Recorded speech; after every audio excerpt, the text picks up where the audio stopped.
Welcome to A Voice and Beyond. And we have Dr. Denise Bernardini and Toni Crowder here on the show.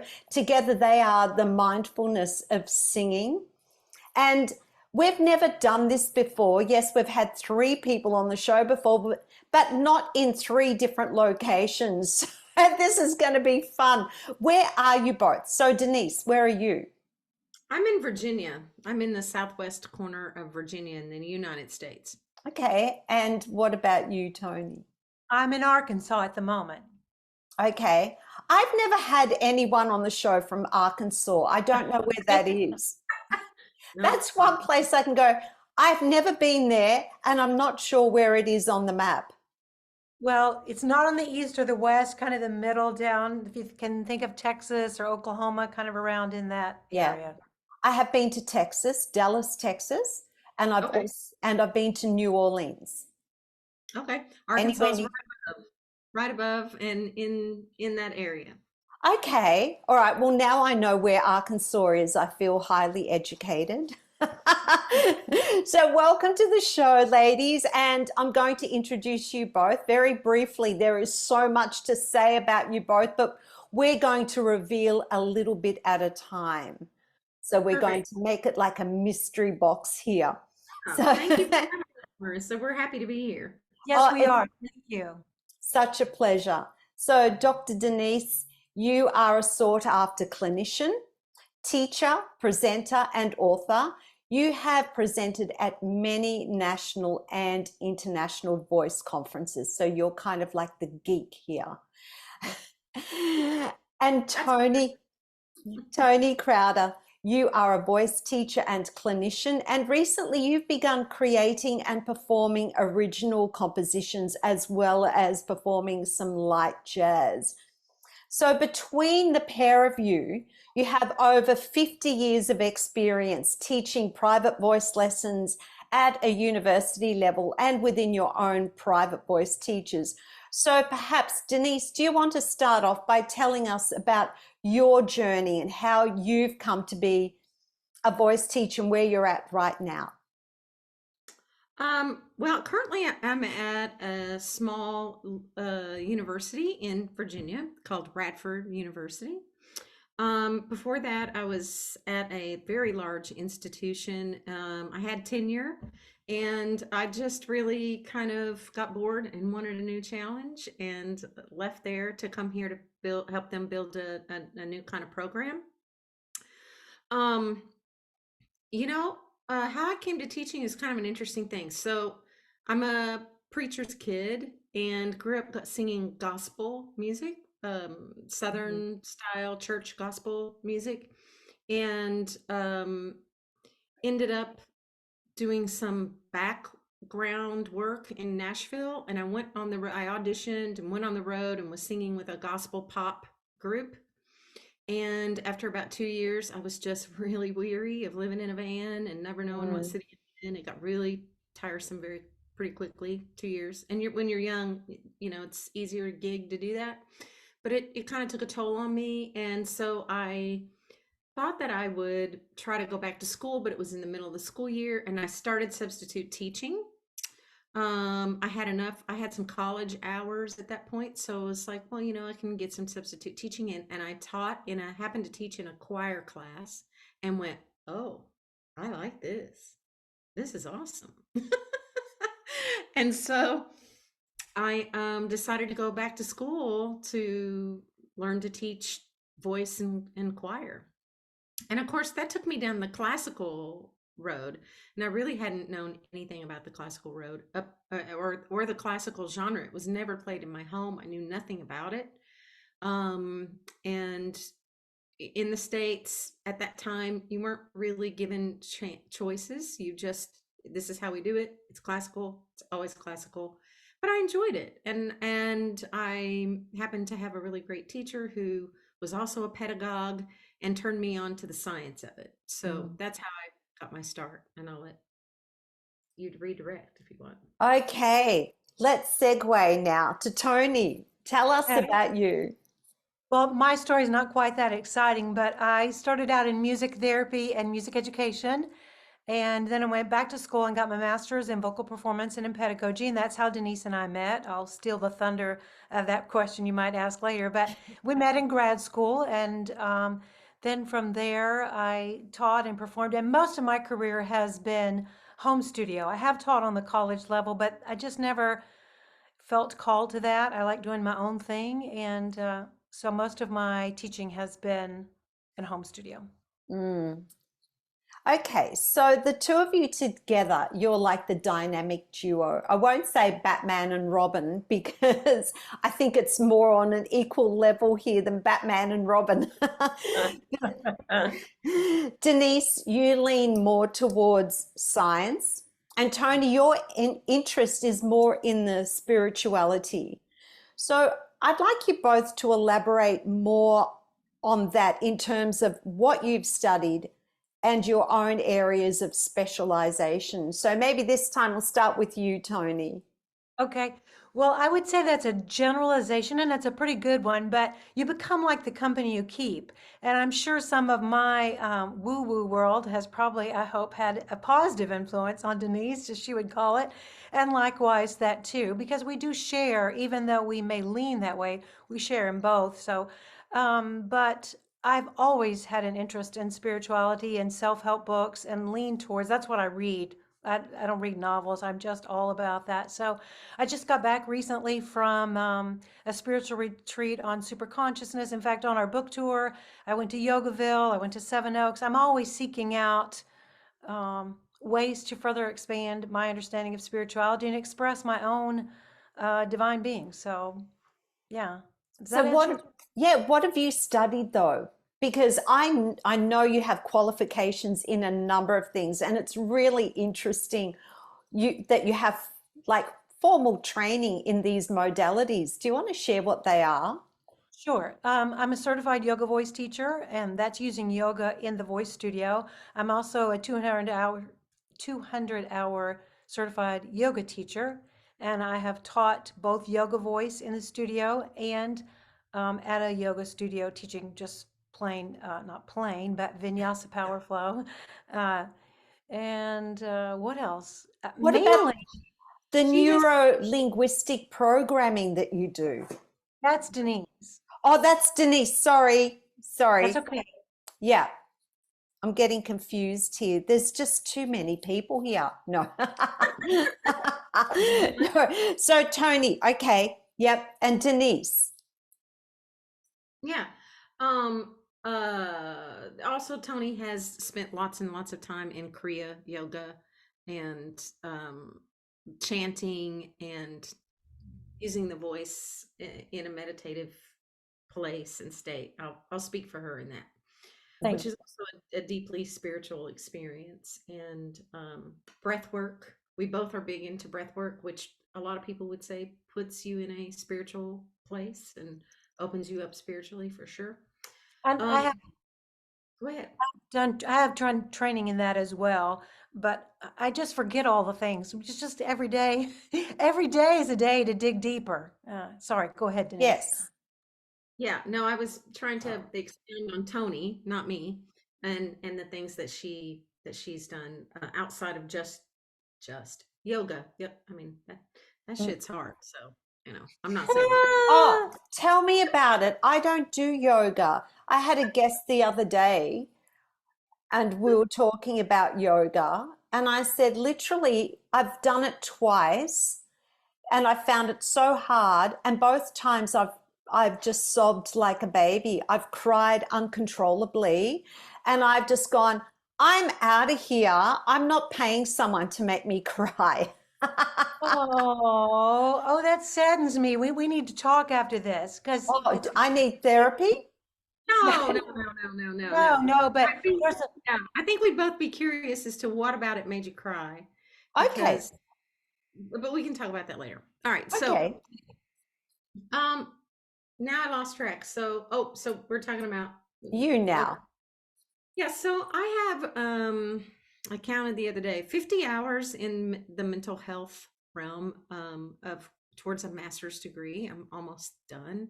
Even though I already have a doctorate and another master's degree, why not one more? It's really pretty ridiculous, but I found myself really curious about how the brain works and neuroscience and why people do the things they do. Mm. What creates performance anxiety for some who may, for instance, my sister and I have the exact same background. My sister has no performance anxiety whatsoever. That woman can stand up and sing in front of however many people and cool as a cucumber. Me, on the other hand, I get really anxious and have some performance anxiety and sweat and all the things. Um, and uh, and I didn't experience that as you know, someone in the pop realm and the gospel realm. I started experiencing that really in the realm of classical music was where my anxiety popped up for me. Um, and so, I mean, there's lots of reasons why, and that's probably Yes. another podcast. But anyway, I began to really wonder why my students had so much anxiety, why we've seen that ramp up so much in our own studios, why we've seen it. I don't know about Australia, but in the States, our youth are very anxiety ridden. And so, Same and I don't, here, okay. especially since COVID.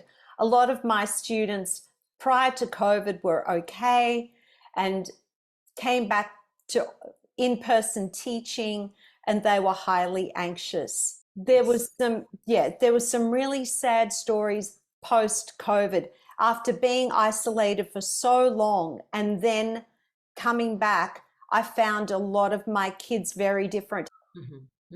Yeah, absolutely. It's been really quite a um, interesting event to watch unfold for our youth, for sure. So, over COVID, I kind of dabbled in the neuro linguistic programming. I read some stuff about it and thought, I think I'll take a class. And what am I doing? It's COVID, so I got certified in that and in hypnotism, and kind of went, well, this is pretty darn cool, I must say. It's just really, really awesome.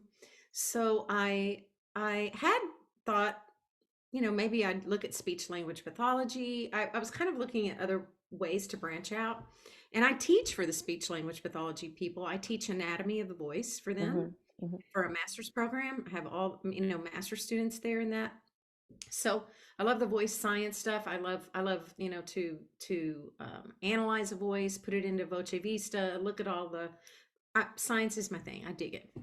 Um, but long story short, so I thought, I'll just take a. What are you two laughing at me about? No, I'm going, not me. I'm Oh, okay. so bad at this, all the science stuff. And I admit it. If you've heard my podcast before, I go, I don't understand all the acoustics. Yeah. So I get all that, but I also am very interested in this part of the scene because I say this all the time. The mechanism is here. All of our mechanisms generally are all basically alike. Here's where the voice lies. Mm. She's pointing to her head. Yeah, for those of you is this, I don't know if this is going to be video Yep, or yep. It's okay, so going to be video. both mode out. Okay.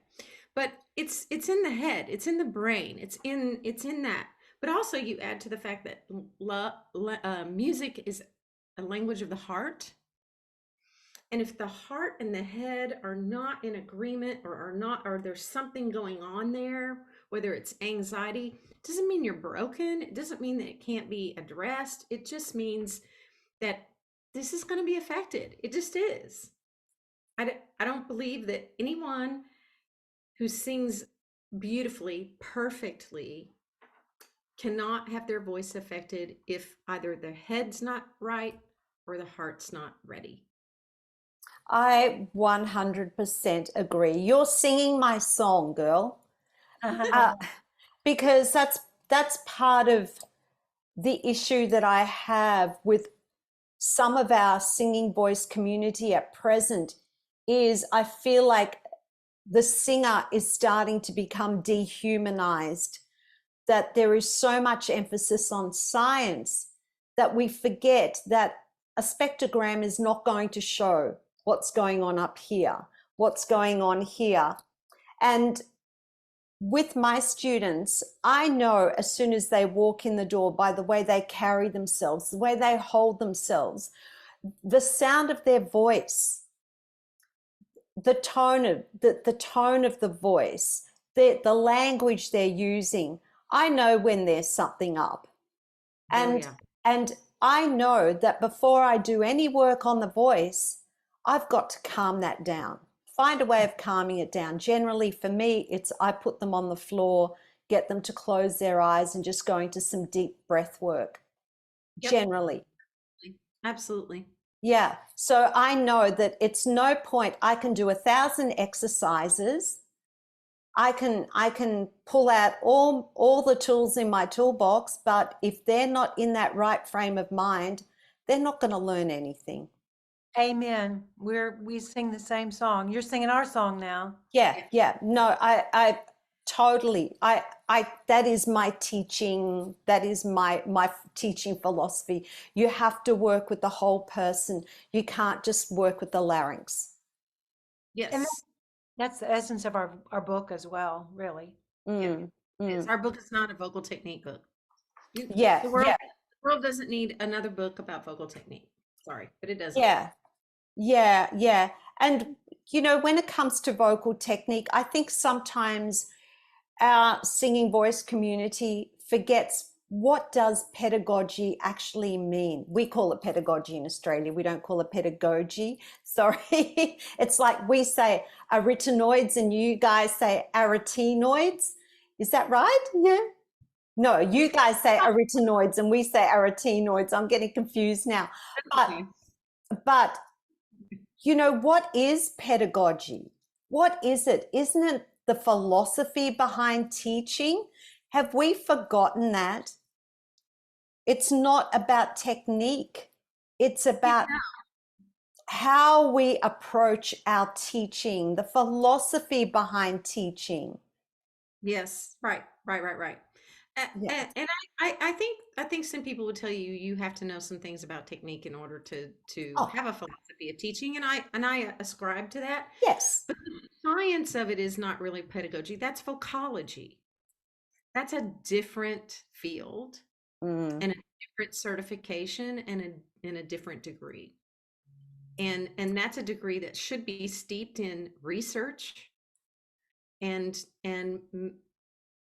maybe some teaching, but that's all about research, really. So I just want to move on a little bit because honestly, we could go on about this for hours. We clearly have very set opinions and we ascribe to the same song, so we could go on about it. But with the both of you, did your own career paths, was there a time where you felt that you needed more yourselves personally as voice users, where you felt that the training you had was not enough, that there was something missing or there was something that you needed because perhaps there was something that was a little broken, either within the voice or within you, that the science or the pedagogy or whatever your training wasn't filling that gap? I'll start in first. It's been a lifelong journey of learning to listen to my own voice. And I grew up in similar environments for Denise and I, that authoritarian, conservative. And so listening to my own intuition, if I could have taken a few less detours and toxic teachers and negative experiences. But because I saw myself as the lesser person and not an equal, whatever the teacher said was the gospel. So if you're young and you happen to be listening to this, I want to encourage you to listen to your own voice, ironically, since we're talking about the voice. but your own intuition, that spiritual side of you that knows this doesn't seem quite right. Don't keep doing it then. Question it. And I wasn't taught to question. I was taught to respect authority. And so, yes, there were definitely times, and it's only now, the deeper I go into some really deep spiritual practices, that I'm finding just how much we can listen internally and get away from the rules of right, wrong, and explore what's truly inside of us. Yes, that's beautiful. And what you're referring to clearly is the master apprentice model that that is found in academia, and that a lot of teachers still ascribe to because that's all they know. And there is fear in change in that, in letting Sure. go of that. So what about you, Denise? Well, I do think that there's fear in that, and I am in academia, and I can tell you that that model doesn't work anymore. Um, and I love the pair of you. not only will the students not accept that model, but it is damaging and detrimental, and it is not a paradigm that needs to be lived in. And if you're still teaching and you still love and you're still into that paradigm, I would invite you to ask yourself why. And if the why is because you feel like you have more control and more control of that person, then you need to seek some therapy. I mean, Um, frankly. that makes me think of a toxic moment when a teacher was doing something really abusive, and I said, "Why?" And I was crying. "Why are you doing that?" And you know what their response was? "Well, that's what my teacher did to me." As if Not that did make one of the things I like to say frequently is, "How does that feel? What do you think? How do you what?" Involving them, and that was never said to me what I felt or what I thought or what I needed or what. In fact, that's how I start the lesson. What is your intention today? What would, in fact, sometimes I've done recently, one lesson working with seniors, and I'll say, if I could wave my magic wand, what could I give you in this 1 hour? And they know exactly what they want. And sometimes I'm able to wave that magic wand and give it to them. But if I didn't ask, how could I satisfy what their needs are? So yes, absolutely. I think that's broken. And I think involving the student is a beautiful thing. And I wish people had done that for me. But Mm. I'm okay now.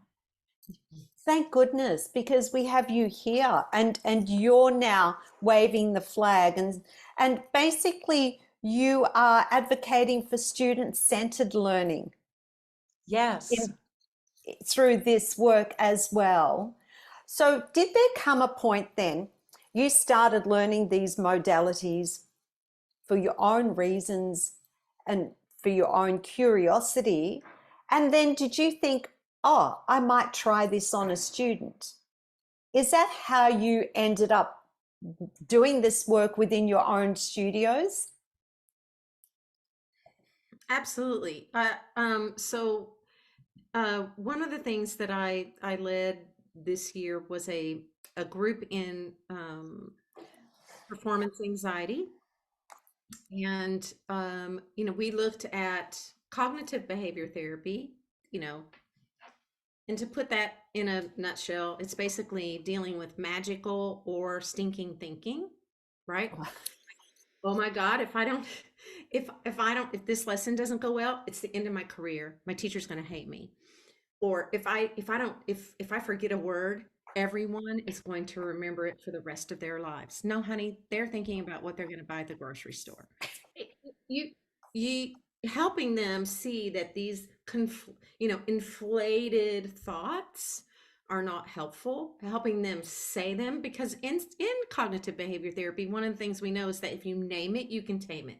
If you recognize it and it comes to your awareness, that you can say, I'm having these thoughts before I'm really inflating all the things that could go wrong, could be wrong, and I get caught up in that. My fear is this. Is that likely to happen? No. But I still have this fear. So we addressed the cognitive behavior part of that.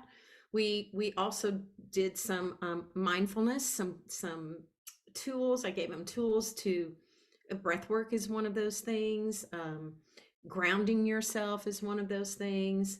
Doing some visualization and some hypnosis kinds of activities were also part of that group, that study. And then we did some psychotherapy. And I don't know if you know anything about psychotherapy. I'm not certified in that, but I brought in somebody who's certified in it, who can give voice to those voices that live in we all have voices in our head. We are all split personalities. I have one voice that I use with my husband when he's annoying me. I have one voice, and one voice I use when I love it. And I have one voice that I use, with Toni. And I have one voice that I have when I'm a teacher and when I'm in a classroom, or when I speak to my mother we have all of these personality traits. We're not one thing. But some of those personalities serve us better than others. And so having that conversation with the students and letting them see how normal it is, normalizing struggles in voice, struggles in performance is super powerful. But when we act like they don't exist, or that they exist because there's something wrong with you, you must not be meant to perform. If you are scared of it, what's wrong with you? If we approach it like that, they either leave the business altogether, or they can't function. They just cannot function. I'd like to ask you, when you're doing this work, and I'm going to ask you the same questions, Toni, in a second. When you do this work, obviously some people may perceive this to be very woo-woo. And for someone who is, has a highly academic career, that is almost at times a contradiction to academia or not. But how do you then introduce this work in a way that the students feel that they are in a safe space and they can allow themselves to be vulnerable? Because they really have to be able to put themselves out there. Otherwise, it's not going to work. So how do you create that space for them? Well, what we did was we just hung posters everywhere, told people about it. We gave them something to go and sign up on. And so as those began to roll in, then I met with them one-on-one, and I just said, look, what happens in this room stays in this room. We are all bound to that. I made them sign agreements saying that they would not share outside of that room. The first session, I would say they didn't do a lot of talking, a little bit. Second session, they talked a little more. By the third and fourth session, all I did was sit back and go, oh, because they could not share enough once they got started, and once they felt like they were in a safe place and knew that their peers would held that space sacred. Wow. And what were some of the results that you found came about after doing this work? Yeah, they all had to fill out an anonymous survey, and all of them said it made a great difference in their performance. And they had performances throughout this, that it made a great difference in their performances and their love for performing and their feeling. But one in particular that I'll share with you is a young lady who's very talented, can sing any style, just anything. She can sing classical, she can sing jazz, she can sing pop, she can do it all. And she was voted by the faculty to be in an honors recital kind of experience. And she was very freaked out, really freaked out about it. And so we did, she came to me and said, I just want you to know that I'm using the modalities and things that you've taught us, and it's helping me, but I'm still just really just so anxious. And do you think you could do the visualization hypnosis thing with me that you did with class the other day, or with our session the other day? And I'm like, sure. So I let her down it. She went and did the thing. And when she came back, she said, that's the first time I have ever felt happy after a performance. She said, it's the very first time I ever walked out of a performance and went, Oh my God, I had so much fun. I loved it. And I actually felt like I did well. And she said it wasn't perfect, but I didn't care that it wasn't perfect. It didn't matter that it wasn't perfect. I was okay with the fact that it wasn't perfect. And she said, for the first time, I'm not crying backstage after a performance. So it's huge for them to have peers, people that they can share with, talk to, and really have some therapy over. That's And amazing. anybody who thinks therapy is woo woo needs to get some therapy. Because it is so far from that. It's not woo woo. You know, like we're not, we're not calling on the saints or whatever. I mean, it's just, it's a conversation for Pete's sake. Yeah, yeah, yeah. It's not like you guys come together and get voodoo dolls and start sticking pins into them or anything. But okay, so Toni, same questions. How did you introduce this into your studio? And then how do you create a safe space to allow this work to happen?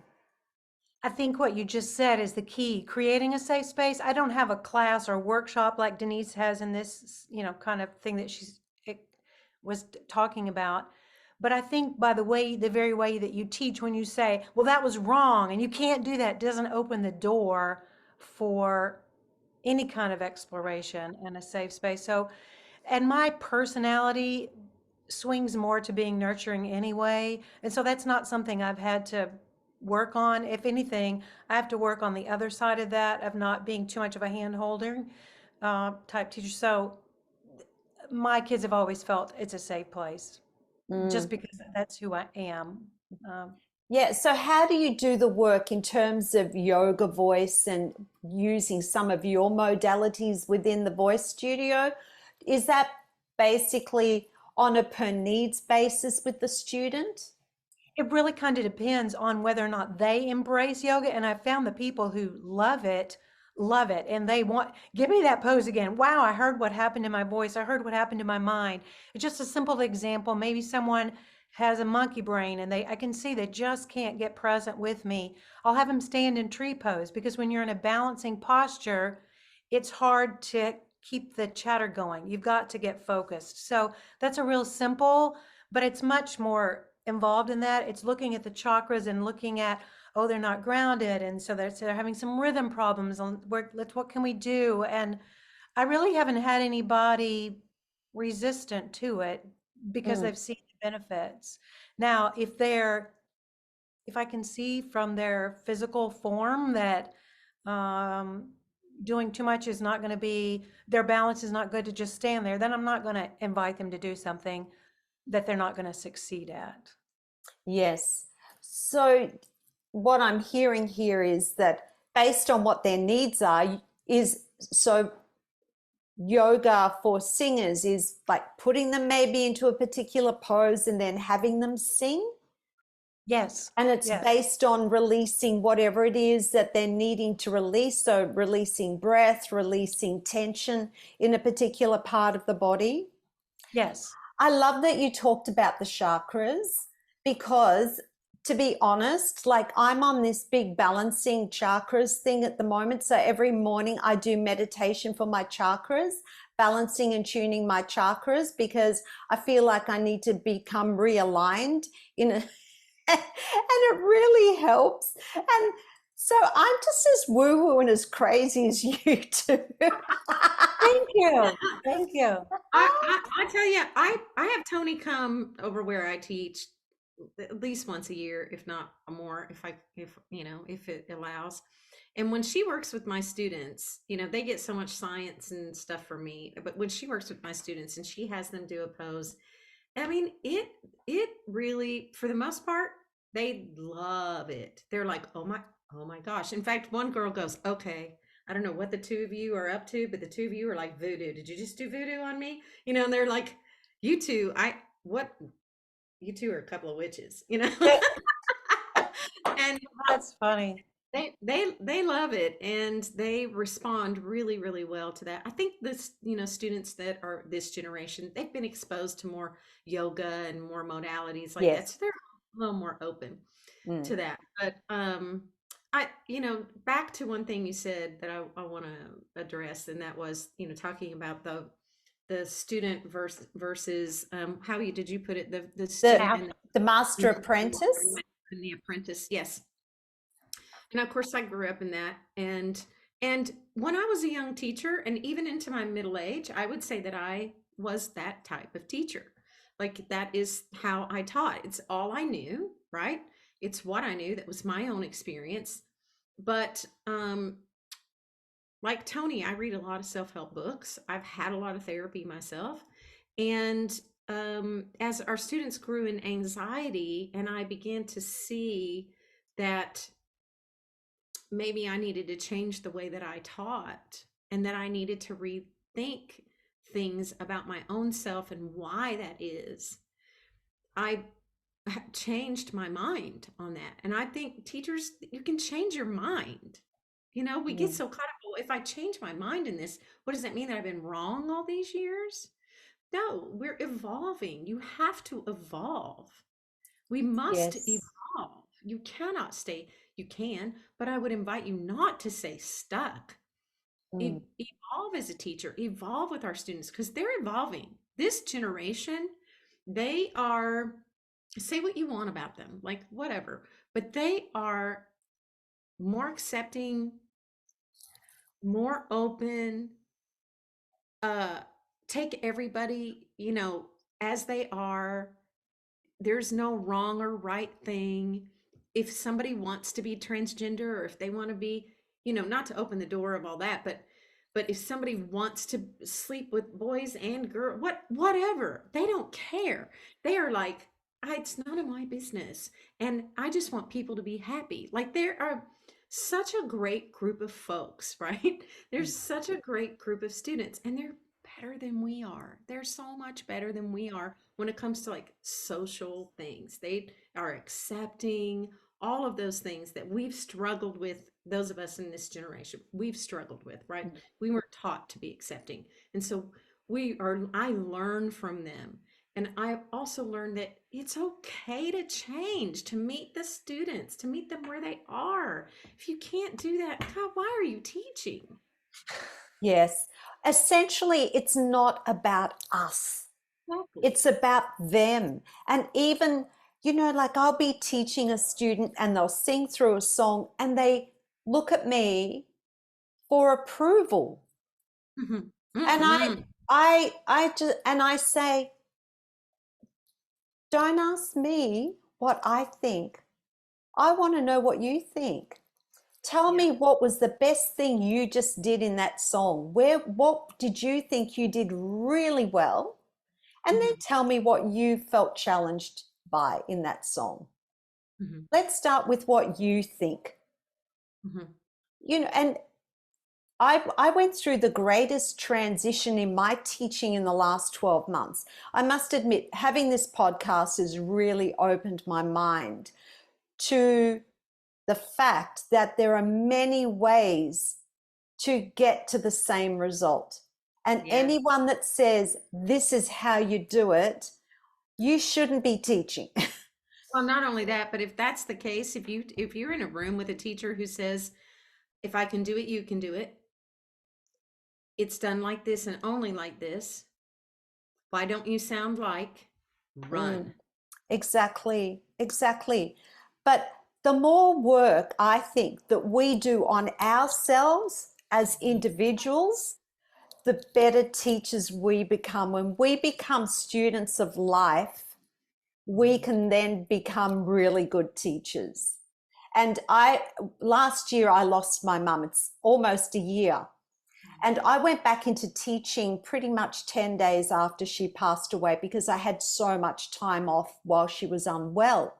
So I owed it to my students. They're at a university, they had assessments coming up. So I had to go back to work. And I had to really check in on myself every time I stepped into the studio. It was check in on myself mentally, emotionally, and leave all my biases, all my emotions, everything that I was feeling, it had to be left at the door so that I can hold space for them. And, Yep. and, you know, there were moments that I was vulnerable and I cried, but you know what? I was never angry.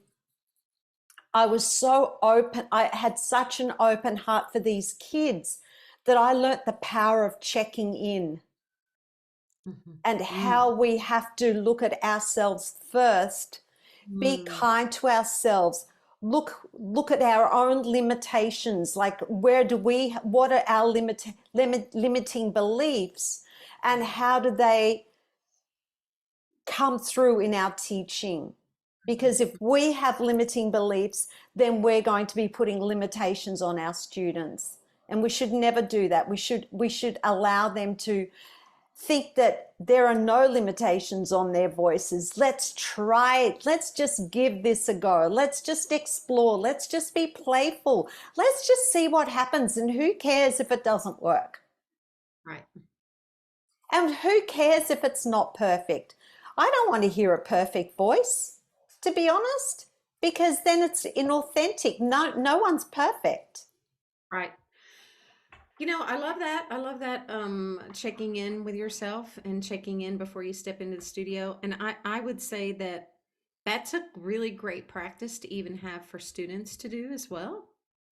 Like ask them to check in with themselves before they come to lesson. And you know, imperfect sound, I could care less. Not a classical sound, I could care less. What I do care about is whether or not you honor your talent with spending time practicing, things like that. Like respecting yourself and respecting your teacher by not coming in totally unprepared. Like that's a problem for me. Yep. But otherwise, how you get from point A to point B in your tone or your what we're just going to try all kinds of things. Like there's no one way for any one person. It's everybody is so different.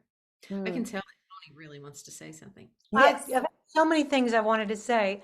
One, we did a workshop together just recently, and we read from our book, The Singer's Prayer and Meditation and Affirmation, and then another poem, and then asked them which mindset were they in before their lesson, and to feel in their body what it would be like if they said this before the lesson or then the negative one. And they got lots of laughter, and they said viscerally they could feel the examples of the poem and how you put your mind before you walk in that door. And they seemed to really get it, didn't they, Denise? Yeah, and the one poem was like, "Oh my God, I'm not ready for I'm not." Or one of the readings was, "Oh my God, I'm not ready for my lesson. It's going to be terrible. I didn't practice right. I didn't sing, and that note that I'm trying to sing, it's terrible. What if I know it's going to be awful. You know, all of that we have all felt in a voice lesson. We have all felt that before our own voice lessons, and dreaded voice lesson or dreaded going to the practice room. Like we've all had that experience. You asked, have we ever had, you know, places when our voices didn't work or whatever. I've never had that experience, but I have had experience where I have felt like my love for singing was dead. Yes. And I've said this a lot. If you really want to kill creativity and your love for singing, go get a doctorate in voice. Because they will beat it out of you. And I think it's so true. And Yeah. and when you get out, then you rediscover, you know, your love for it. But I I just was always looking for a teacher to um validate me. I went to different teachers, you know, throughout my career, and if this one didn't validate me, and I went to another one to see if they would validate me, and I looked for teachers to yes, of course, teach me better things, but I was really looking for validation. And sometimes we just don't validate our students, and that's really all they need. Really, all they want are three things. They want to be seen, heard, and understood. And Don't we if all, though, in life? yes, yes. We all do. If we're honest, that's what we all want. Yes. And when we don't see, hear, or understand them, then I don't care if you are the best technician in the wide stinking world. A student will not learn from you. They won't learn from you. They won't. They See them, won't. hear them, or understand. Try to understand them. Mm. So we haven't even started talking about your book. So let's start talking about the book. So you have written the book, Mindfulness of Singing. Congratulations, because I know it's been #1 on Amazon for many weeks. What an amazing feat that is. That's fantastic. So with the book, what inspired you to write the book, and what is this book about? I'll answer that one first. What inspired me was my girlfriend twisted my arm and said, "Let's write this book." That's what inspired me. Now that is true. Now, she wasn't that forceful, and it didn't take much arm twisting, and I'm really glad I did. But it was Denise's brainchild, so I'll let her take it away. Uh, well, yeah. So, the thing is, Marissa, I think if you are a decent teacher, that you're already doing mindfulness in your studio, you're asking them to check in with their body. Hopefully you're asking them what their goals are for their lesson. You're asking them, to try not to judge themselves too harshly. And you're asking them not to be distracted. And those are the things that we talk about in the book. We talk about all the ways that, and we call that our sing method. So we ask the reader to set an intention to, and I always get this one screwed up, Toni. Isolate. Isolate from distractions, to notice their body, and to give up judgment. And we call it the sing method. And we're hoping that whether they are full-time singers, professional singers, old school singers, or maybe somebody who just loves to sing in their community organization or their church organization, or they even just love to sing in the choir or their car or the shower or whatever, and they want a mindfulness practice, something that will help them be more mindful in their life, to notice those thoughts that don't serve you well, and we talk about the mind, body, and spirit. So to notice what you eat. Is your eating serving you as a singer, as a person? Is it food as medicine or not? Are you hydrated? Are you all, those kinds of things? And are you having a spiritual practice? And we don't care what it is. We're not judging, but we are saying that there are ways to have spiritual practices. And we talk about meditation mostly as a way to have a spiritual practice that opens you up and opens the heart chakra and helps you have a sense of purpose, and a sense of purpose with the voice, and how to be mindful using your own voice. On that note, what does mindfulness mean? Because there's different interpretations of mindfulness. What is your interpretation of mindfulness? Well, I was going to see if Toni was going to answer that. Do you want to answer? Yeah, I wanted to tell a story there. This is not from the book. This is just from an experience I had just last week. I was in a 6-day subconscious awareness, spirituality, meditation, all day long. That's all we did. And one of the things that he said, and I really thought it was a great way to explain mindfulness, is that you want to fire your roommate. You both mentioned how we have all these voices that are chattering, but it's just mind talk. But when you can become the witness and just watching and waiting and being the observer, you're never alone, because there's two of you, and you're getting rid of the one that doesn't serve you, and just steer towards the witness. And it's a beautiful, for me, that metaphor and analogy is a good way to describe mindfulness. That checking in that you said, just sitting back as if you were kind of almost outside of your body. I know that sounds a little woo-woo, but that observer, the witness of Yes. everything you're doing, your intuition will definitely go up when you're having that kind of practice. And what Tony's talking about, I think, is a pretty advanced form of meditation. It is. We're talking hours of things. Yes, and you can't, so for the novices, somebody who would just pick up this book, mindfulness is about being present in this moment. Mindfulness is not thinking about what's going to happen in the future, what might happen in the future, what you're dreading might happen, what you're fearful of, or being inundated with, oh my God, if only I had, why didn't I, why shouldn't I have, why did this happen to me, what, taking yourself out of the past. The past is gone, you can never do anything about it. The future is not here. There's so many different things that could or could not happen. If you can't control it, why worry about it? Be present in this moment. And we are not present. You know why we're not present in part? Because we're here. Oh, 100%. The rectangle. It's On the phone. WRECK. You get it? Rectangle. Oh, very clever. A rectangle with the word rec, WRECK, rectangle. It is wrecking lives. It's wrecking people. Sure. It's wrecking social interactions, connection. But you're also talking about, what about people who are, our students, but at least where I teach in a fairly low socioeconomic area. Students who have food insecurity, students who are working 3 jobs, trying to go to school. Parents don't help or support them. I've had, conversation with students recently that their stories, their home stories would absolutely curl your hair. You would weep for these kids, what they go through at home.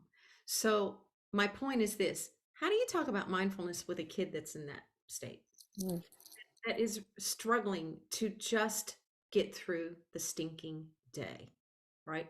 No support at home, no monetary support really. They're on their own. They're 18. They don't know life. And then you're supposed to say to them, "Oh, just be mindful." I don't think so. I don't think so. But introducing them to the concept of be present, put both feet on the floor, find 5 things in the room that you can count out when you feel anxious, do some breath, breathe. Don't worry about what you can't control. Think about what you're grateful for. Those are all mindfulness practices. And it's really hard to be, and Toni says this all the time, people react to 2 things, love or fear. And it's really hard to be in fear if you're thinking about all of the gratitude that you have, if you're grateful for all. And I'm preaching to me, because just yesterday I was bitching and moaning about something, and Don goes, "Well, you don't sound grateful." Don's my husband. "You don't sound grateful." And I'm like, first of all, I'm like, shut up. And then secondly, I'm like, you're right. I'm not being grateful. So it's ongoing. You never get perfect at mindfulness. You never get perfect at those kinds of things. No. But with more and more practice, you can get where Toni has gone, and that is seeing the witness, noticing the witness, noticing who is watching right now. Because if there is no spirituality, we are nothing but a bunch of meat robots. Oh. I don't believe that. And neither do you. No, of course I don't believe that. Because if you remember, but way back when Sundberg and some other folks, I can't, maybe it was Bernard, and I'm talking now, the vocal pedagogy and vocology geeks will know what I'm talking about. They took a larynx and they hooked it up to a vacuum cleaner. Have you seen these videos? No. I've heard about it from you. I've seen them. So they take the larynx and they hook it up to a vacuum cleaner, and they try to reenact pitch and vocalizations, phonation from this larynx. And all the larynx does is buzzing. Okay? Yeah. So if that's the case, then yes, you can make a case for the fact that the vocal tract influences it, and it does. But if you take the spirit out of singing, thanks anyway. You can have it. You can have it. I'm not interested in watching a bunch of meat robots sing perfect. things, or having AI sing for us, which Mm, that could come, yeah. right? Without spirit, we would not say about a singer, they've got something special. I can't put my finger on it, but there's something special about that. Something special about that experience I just had musically.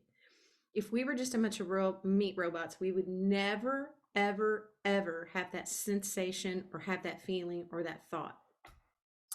I love that. And that just made me think of something that I do within my studio with my students, talking about the spirit and the thought and the process for the singer. I will quite often ask a student, because I look at a student's eyes when they're singing, and I will ask them at the end of a song too, once we go through the, challenges, blah, blah, blah. What were you thinking about when you were singing? Where was your head at? And the number of students that say, I was listening to hear if I was singing any wrong notes, or I was thinking that didn't sound very good. And then, so I say, so not at any point did you ever think about what you were singing about? Have you ever stopped to think about the lyrics?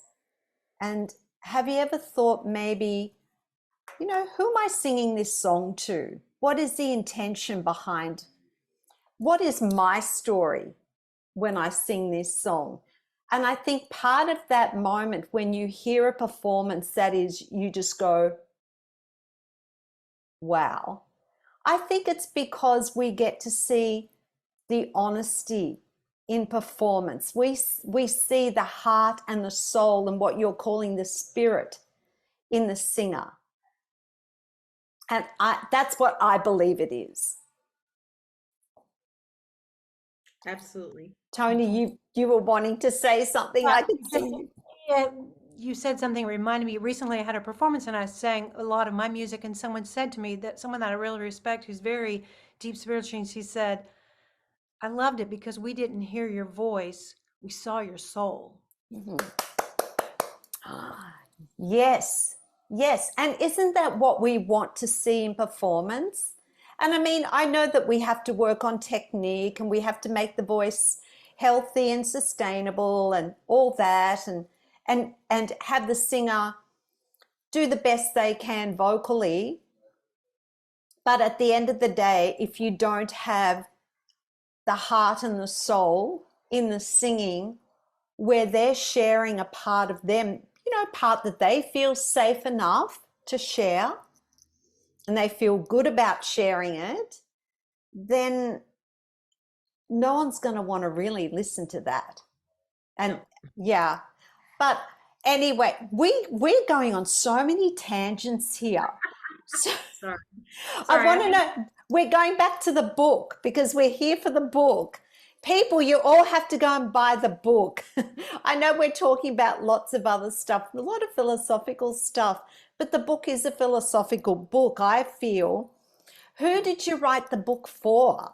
Was it for voice teachers? Was it for singers? Was it for all of the above? Yes. Yes. All Yes. of the above. Like I said, we just, I told her, I said, I'm not interested in writing. We could both I could write a book on vocal technique tomorrow.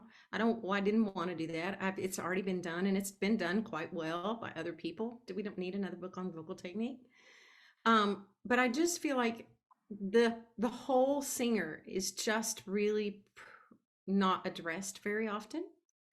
And that you have to you have to talk about the whole person. You just do.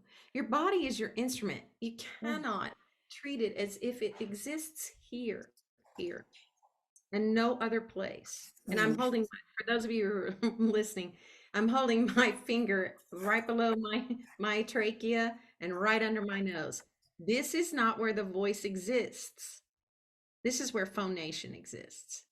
The voice is something different. And we wanted to talk about that in the book. We wanted to talk about how you balance mind, body, spirit, and trauma. We address trauma, trauma with a little t, trauma with a big T. How you address that and how that can really affect the voice, and ways hopefully that you can practice some mindfulness to help deal with that. Mm. It gives me great joy when people say, I'm inspired, I want to explore yoga. Who do you recommend? Or I'm trying out this breath work, or I've read the book and I think everybody should read this, whether they're a singer or not, because there's so much self-help that you can apply to your soul. And so my prayer, I'm seeing it come to fruition, is that people are finding joy and wonder in exploring their own voice and taking all the Yep. Yep. headiness There's out of it. nothing in that book Toni and I have not done ourselves. There's Yes, and nothing they're in that. still doing, and true confession, I'll just put it out on the table because that's the kind of person I am. I'm still reading the book. I still think there's so much in it. We practice what we preach, and I'm still a work in progress. In fact, today I ordered the journal for our book so I can make sure that I'm doing everything that I have mentioned or we have mentioned in the book. And I really believe that it's not that we're so great and wonderful, but the principles that we present are timeless. They Mm. are truths that didn't matter if Toni and Denise said them, they are real. We just put them together in a different package that people tell us is very readable, that it's like sitting down and talking to us. And we had some discussion about that along the way, some critique of taking some of our personality out, but Denise especially, held her guns, and we like it that people say it's readable, and hopefully they'll be inspired. And we would love for you to read it and share your Yes, story. of course. Of course. I think it's brilliant. And I think it's time that every other industry, whether you're a CEO of a Fortune 500 company, you're an Olympic athlete, you are a high profile celebrity, everyone is doing self-help work. And singers who are there putting themselves and sharing themselves in a way that's highly vulnerable. Teachers who are working with these beings, why are we not? We need more of this. We need more of this in our industry. If a Fortune 500 CEO can do this work, a singing teacher can. Right. I think we need to balance out the science with we still need that human element of the voice to be addressed also. It can't be all one way. I think there needs to be a balance here in the way that we approach our pedagogy. And I think that pendulum swinging. Go ahead, Toni. I was just going to say, I do think the pendulum is swinging back to more of the mind, body, spirit, a holistic approach in the voice studio. right. Go ahead. And I was just going to say that I think that that balance comes from a lifestyle. I mentioned that, but I had been on this week-long spiritual retreat with some amazing people from around the globe.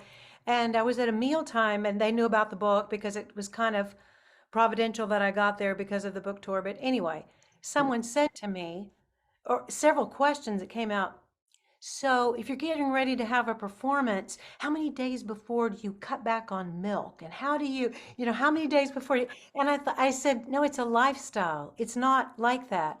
I don't, because I'm very caffeine sensitive and it drives me out, I choose not to have caffeine all the time because I'm a singer. It's a lifestyle. And that's why when Denise said, let's write a book on the mindfulness of singing, I went, she's right. It is. It has impacted my whole life because you Yes. can't be vulnerable and get out there and sing and perform if you don't address the stuff you need to work on inside. So it's a lifestyle, and that balance is a lifestyle too. Or, oh, I'm going to work out this week, but for the next 6 months, it doesn't really matter. No, it matters every day because this instrument needs to be taken care of. So I'll stop preaching, and thank you for letting us share.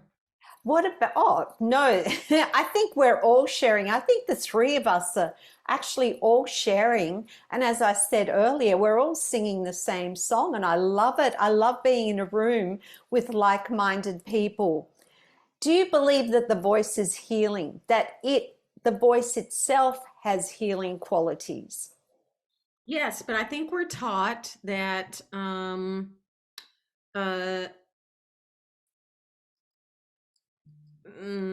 I think we're taught, especially in the classical world, that um, you can't be sad, depressed, moody, whatever. You have to be this to sing. Like you singing, you need to be happy. You need to present happy. How many times have you heard smile when you sing? Smile. Why aren't you smiling? You're performing. Do this. And who wants to do that if they're depressed or they've just lost a loved one or Mm, they've lost someone? Toni and I both have lost people. And when I lost my sister, I quit singing for 2 years. It was yeah. hard. Mm. In hindsight, I should not have done it. I should have pushed myself to sing despite my sadness because we know so much about neuroscience. We know what singing does. We know what it does to the brain. We know all the good chemicals that it releases. And we also 100%. and we also know that singing in community, that community singing is huge for depression, feeling connected, that we connect with people that we sing with. So those things are hugely healing. And Toni and I have both experienced great loss, great tragedy in our lives, and some trauma with a capital T. And singing, I would say, has been a savior in many ways for us both. And I would Wow. add to that too, if there's anybody that's listening right now, our heart goes out to you if you're experiencing deep grief or trauma that is held you back from singing. Here's a baby step that might just get you on the path to singing again. Try just humming, and it's not about a performance. It's not for anybody, but for your own soul, the vibration in your own body. And if you want to take it up a notch, and I'm not doing this just as a book plug, but there is detailed information about this in the book. But a sensory deprivation where it's a mudra where you cover your ears and your eyes and just go inside yourself. Give yourself a big sonic love hug with your own vibrations, and that might get you on the path to actually vocalizing and singing again. And sometimes we just need a baby step, but it's a beautiful, beautiful thing for your soul. I love that. I love that. We're going to start wrapping this up because otherwise, I think we're going to end up talking for the next 6 months. So I would like to know, okay, where can people find the book? Where can they purchase the book from? We are going to share links in the show notes, but if you want to tell us where they can go and buy the book. Yeah, you can find it on Amazon, or really you can order it through any place. Like you can order it through Barnes and Noble. You can order it anywhere that books are sold. It may take some time for you to get it, but you can get it pretty quickly through Amazon. That is a beautiful looking cover too. Love it. Yes, Yeah. So That's the back pretty. and that's the front. yeah. Isn't that pretty? That Yeah. is so pretty. And you feel like you want to go buy it. It's warm and inviting, gives you that fuzzy Thank feeling you. already. And Yeah. it's the throat chakra color. Yes, yes. And people Ah, say that feels good, and we're happy with that. ah, Uh, if you don't mind, I would love to close with a poem from the book. Uh, if 100%. I was going to ask you if there was something else you wanted to share about the book before we wrap it up. so Denise, which should we go with? Sing anyway, or the meditation affirmation because we talked about that. What do I you think think? you should give them the meditation and affirmation.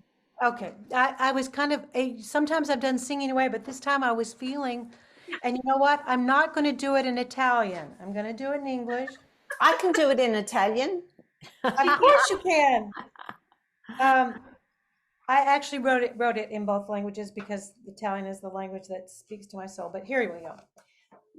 And you know what the truth is? I really don't have to use the book, but it does draw it home that is available in the book. So here it is. And I hope that you will use this the next time you have to practice or paint or fly fish or anything that you want to focus on. This can be applied across the board, but it's called the Singer's Meditation Affirmation. Thank you for this moment. I set my intention to be completely present right here now. I am incredibly grateful for this moment to rest in the presence and play in the sound of my unique voice. I seek only to express myself in the most authentic way. Staying centered, awake, alert, and attentive, I listen to my spirit and my own inner wisdom. I choose only to express myself through love, care, and compassion. I release all judgment of myself and those who seek to guide me. And I let go of perfection to embrace this sacred practice of being fully present with my voice. Whoa. Oh, sorry, I have to go. Oh, that was beautiful. That was Thank you. so beautiful. Thank you. Thank That's you. Toni's Wow. poetry. You can see why she's a good songwriter. Oh, Thank you. love that. That really struck a chord with me. And I Oh, hope it did with other people. That was just stunning. And I think we all need to, as voice users especially, because we can be so in our heads about our voices. We spend more time in our heads than in our hearts. Yep. And I think that is a wonderful way to approach singing. Mhm. And I have also found that as people start to use their voice more and more and free their voices up in the singing studio, the more they start to speak up in life. Yeah. Yeah. Oh, yeah.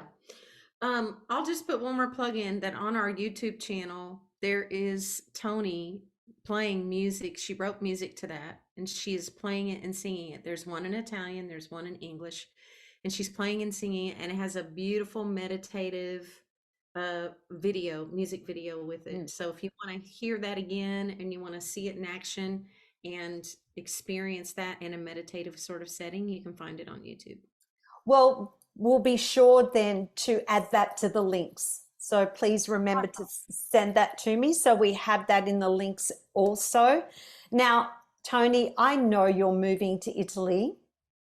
No, And she oh, you're not? What?